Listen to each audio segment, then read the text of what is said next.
মদিনার অলিতে গলিতে তখন ঈদের আমেজ, সবার ঘরে নতুন পোশাক আর সুস্বাদু খাবারের আয়োজন। কিন্তু হজরত আলী রাদিয়াল্লাহু তাআলা আনহুর ঘরে তখনও জাগতিক ঐশ্বর্য নেই, আছে কেবল আল্লাহর ওপর অটুট বিশ্বাস। ঈদের চাঁদ দেখা গেছে, মদিনার শিশুরা খুশিতে লাফালাফি করছে, কেননা সবার গায়ে নতুন জামা উঠবে। ছোট্ট হাসান ও হোসাইন বাহিরে গিয়ে দেখলেন তাদের সঙ্গীরা সবাই নতুন পোশাকের গল্প করছে। হঠাৎ একটি বালক ছুটে এসে বলল, ভাই হাসান ও হুসাইন, তোমাদের নতুন জামা কি তৈরি হয়েছে?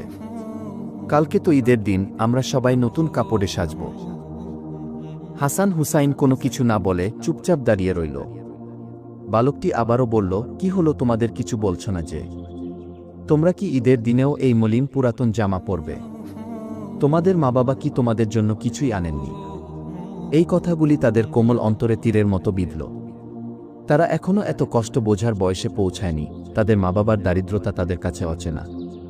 কিন্তু বন্ধুর কথায় তারা ঘরে ফিরলেন। মায়ের কাছে ছুটে গিয়ে তাকে জড়িয়ে ধরলেন, চোখে মুখে আকুলতা নিয়ে বললেন, আম্মাজান, কালকে তো ঈদ। আমাদের বন্ধুরা সবাই নতুন জামা কিনেছে।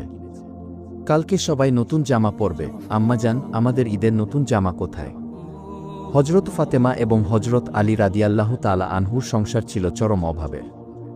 নিজেদের জন্য তো দূরের কথা, আদরের সন্তানদের জন্যও নতুন কাপড় কেনার মতো কোনো অর্থ তাদের কাছে ছিল না। কিন্তু সন্তানদের মলিন চেহারা দেখে মায়ের অন্তর কেঁদে উঠল। ঘরে তো নতুন কাপড় কেনার মতো একটি দিরহামও নেই, কিন্তু তিনি সন্তানদের মিথ্যা আশ্বাস দিতে পারেন না, আবার সত্য বলে তাদের মন ভাঙতেও পারেন না। তিনি আকাশের দিকে তাকিয়ে মনে মনে বললেন, হে আল্লাহ, আমার এই মাসুম বাচ্চারা নতুন পোশাক চাইতেছে, আমি এদের কি জবাব দেব? অতঃপর মা ফাতেমা কোনো উপায় না দেখে মুখে হাসি ফুটিয়ে বললেন, বাবা, তোমাদের দর্জি হয়তো এখনও কাজ শেষ করতে পারেননি। একটু অপেক্ষা করো, আল্লাহ চাইলে সঠিক সময়েই তোমাদের জামা পৌঁছে যাবে। নিষ্পাপ দুই ভাই মায়ের কথা বিশ্বাস করে শান্ত হয়ে চলে গেল। কিন্তু ফাতেমা রাদিয়াল্লাহু তাআলা আনহার অন্তর হাহাকার করে উঠল। এবার কি করবেন, এই কথা ভেবে তিনি ব্যাকুল হয়ে পড়লেন। হাসান ও হুসাইন দরজার দিকে তাকিয়ে বসে আছেন।